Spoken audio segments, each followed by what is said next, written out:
मुझे आश्चर्य है कि परमाणु परीक्षण की भी आलोचना की गई। पूछा गया देश के सामने कौन सा खतरा था। मैं 1974 में सदन में था जब श्रीमती इंदिरा गांधी के नेतृत्व में परमाणु परीक्षण किया गया था। हमने उसका स्वागत किया था, प्रतिपक्ष में थे फिर भी स्वागत किया था, क्योंकि देश की रक्षा के लिए वो किया गया था।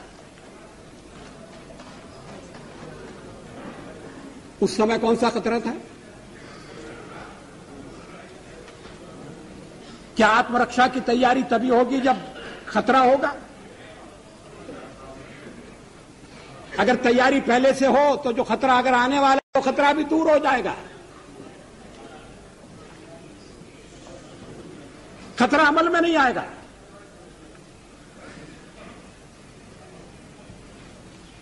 और इसीलिए हमने परमाणु परीक्षण करने का फैसला किया। हमारे कार्यक्रम का अंग है, उसमें लिखा हुआ है, कोई छुपी हुई बात नहीं थी, कोई रहस्य नहीं था।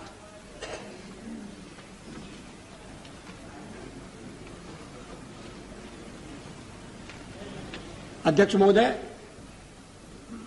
परमाणु परीक्षण के बारे में श्री चंद्रशेखर जी ने कुछ विचार व्यक्त किए।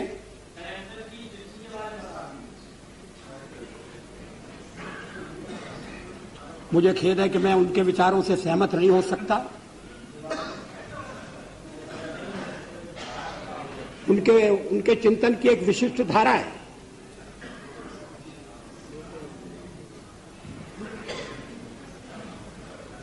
लेकिन 50 साल का हमारा अनुभव क्या बताता है?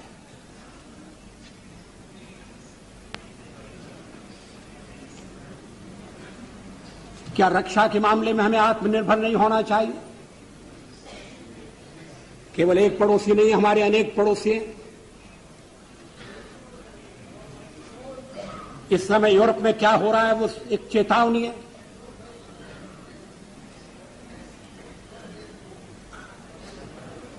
पोखरण 2 कोई आत्मश्लाघा के लिए नहीं था, कोई पुरुषार्थ के प्रकटीकरण के लिए नहीं था, लेकिन हमारी नीति है और मैं समझता हूं ये देश की नीति रही है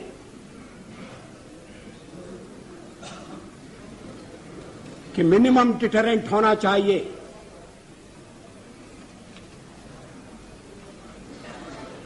वो क्रेडिबल भी होना चाहिए।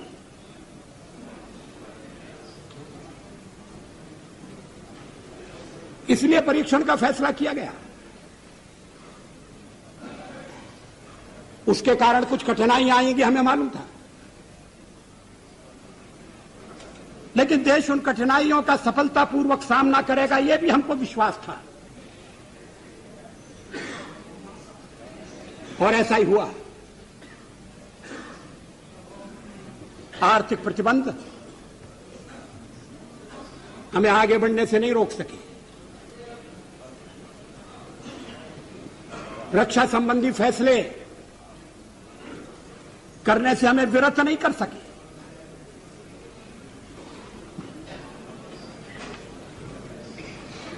लेकिन परीक्षण के साथ हमने यह भी ऐलान किया कि हम परमाणु हथियारों का प्रयोग करने में पहल नहीं करेंगे। No first use. हमने यह भी कहा कि जिनके पास परमाणु शस्त्र नहीं है, हम उनके विरुद्ध उनका उपयोग नहीं करेंगे।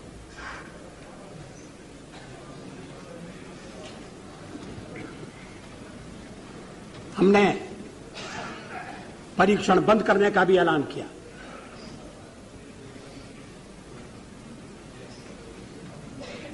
सचमुच में पोखरण में हम एक और परीक्षण कर सकते थे,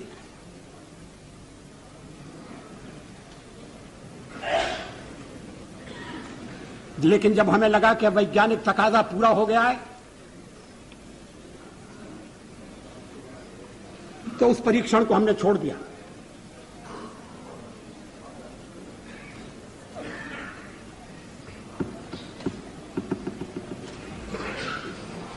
एटमी हथियार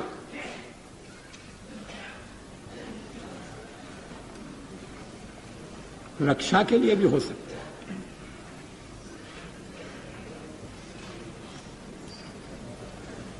युद्ध टालने के लिए उनका प्रयोग हुआ है।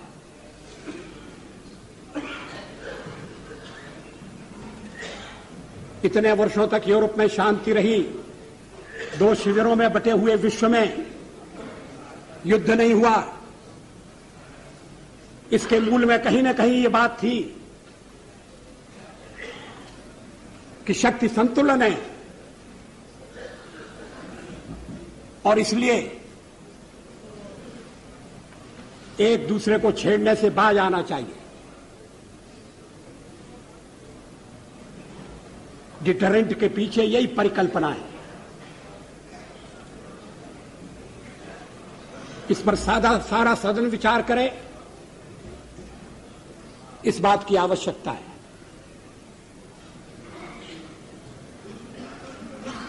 आलोचना तो अग्नि 2 की भी हुई है।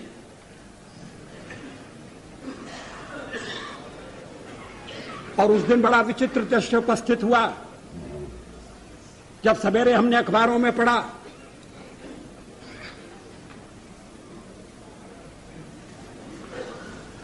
कि हमारे एक पुराने मित्र ने, हमारी एक पुरानी मित्र ने हमारे ऊपर दोषारोपण किया कि हम दबाव में आ गए हैं, इसलिए अग्नि 2 का परीक्षण रोक दिया गया है। और उसी समय परीक्षण हो चुका था और अग्निशिखा अपने गंतव्य की ओर दौड़ रही थी। अगर उस दिन हम परीक्षण न करते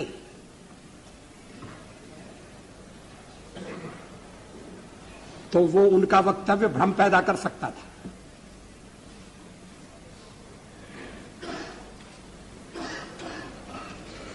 विदेशों में भी भ्रांति उत्पन्न कर सकता था।